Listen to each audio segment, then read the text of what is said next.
Picture this: a furry creature sitting on your kitchen counter, maintaining direct, unblinking eye contact as it slowly pushes your coffee mug off the edge. When the mug shatters, you have a choice.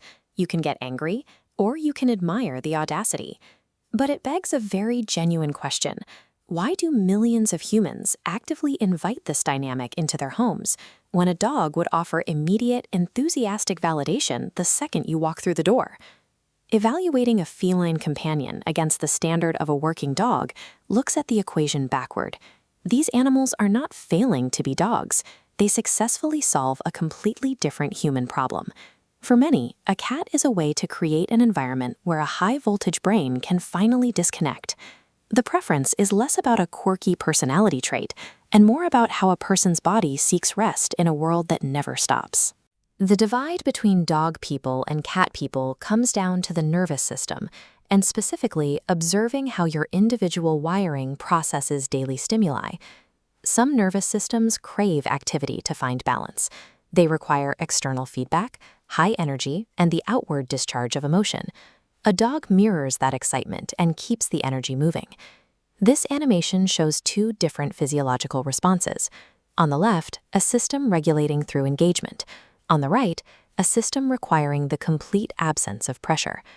For nervous systems that spend the day anticipating demands, interacting with high-energy environments causes severe overstimulation. When someone says they prefer cats because they are peaceful, they are describing a physiological state. They are choosing an environment that allows their body to downshift, reduce vigilance, and finally rest without the expectation of performing.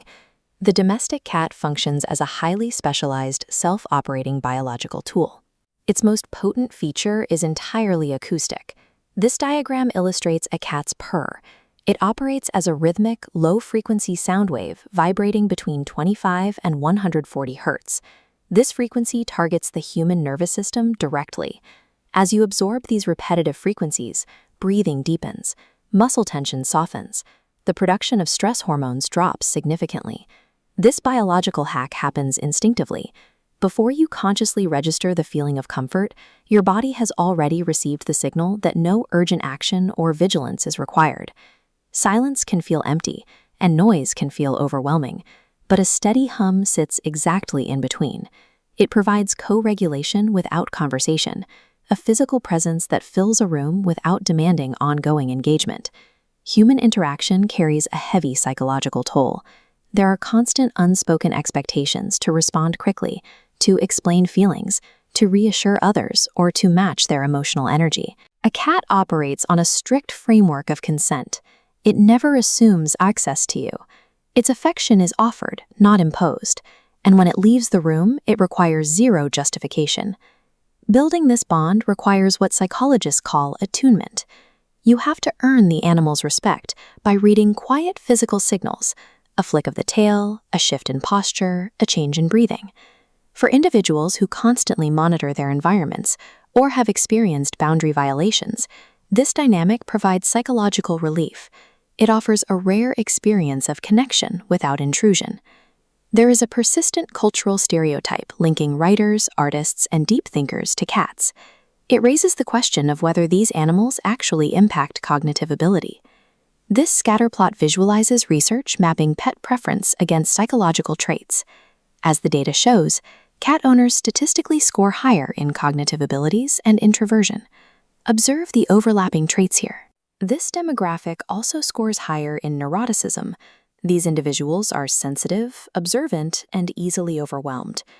Deep cognitive work, whether it involves reflection, creativity, or problem-solving, relies on a strict biological requirement.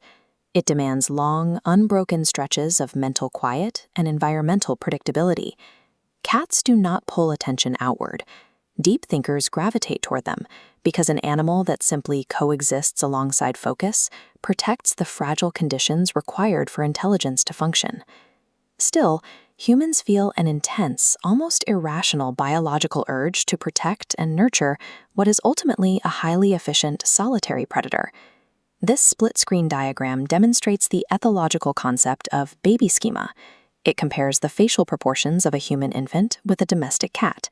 The identical ratios, large eyes relative to the face, A rounded head and a small nose trigger innate human caretaking impulses. Your brain registers an infant rather than a hunter. But unlike a human child, the cat triggers this nurturing instinct without demanding constant emotional reciprocity or vulnerability. For emotionally contained people, the ability to direct care outward toward a creature that doesn't monitor your mood is freeing.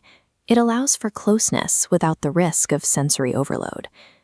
When we look past the individual mechanics of frequencies and facial geometry, we see how the cat functions as a habitat, one built for sensitive human wiring. We live in a culture that expects constant output, demanding ongoing intensity and equating intimacy with how much someone needs you. Choosing to share your space with a cat goes against that grain. It is a decision to love a creature that stays by your side entirely out of preference rather than dependency. When a cat ignores you for 6 hours and then quietly decides to settle on your lap, it is not being aloof. That behavior is the signal of a successful, low-pressure ecosystem. The bond with a cat signifies that an exhausted nervous system has successfully found the biological presence it requires to feel human again.